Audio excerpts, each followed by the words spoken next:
New York সিটির ব্রঙ্কসে বঙ্গবন্ধু শেখ মুজিবুর রহমানের ৪৯তম শাহাদাত বার্ষিকী পালিত হয়েছে। এই উপলক্ষে বুধবার ব্রঙ্কসের স্টার্লিং বাংলা বাজার এলাকায় বীর মুক্তিযোদ্ধা ও স্বাধীনতার সপক্ষের সম্মিলিত শক্তির ব্যানারে আয়োজিত কর্মসূচির মধ্যে ছিল আলোচনা, বঙ্গবন্ধুর প্রতিকৃতিতে শ্রদ্ধা নিবেদন, দোয়া মাহফিল এবং তবারক বিতরণ। স্থানীয় এশিয়ান ড্রাইভিং স্কুল মিলনায়তনে প্রথম পর্বের অনুষ্ঠানে দোয়া পরিচালনা করেন বাংলাবাজার জামে মসজিদের খতিব মাওলানা আবুল কাশেম ইয়াহিয়া। পরবর্তীতে এশিয়ান ড্রাইভিং স্কুল প্রাঙ্গণে স্থাপিত বঙ্গবন্ধুর প্রতিকৃতিতে শ্রদ্ধা নিবেদন করে আয়োজক সংগঠন সহ বিভিন্ন সংগঠন।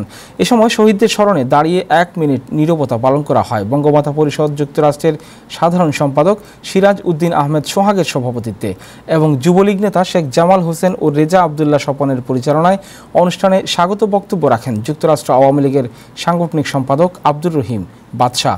অন্যান্যের মধ্যে বক্তব্য রাখেন যুক্তরাষ্ট্র আওয়ামী লীগের সভাপতি ডক্টর সিদ্দিকুর রহমান, আওয়ামী লীগ নেতা ডক্টর মাসুদুল হাসান, মহিউদ্দিন দেওয়ান, সোলাইমান আলী, শাহনারা রহমান, এমদাদ চৌধুরী, সাখাওয়াত আলী, কফিল চৌধুরী সহ আরও অনেকে।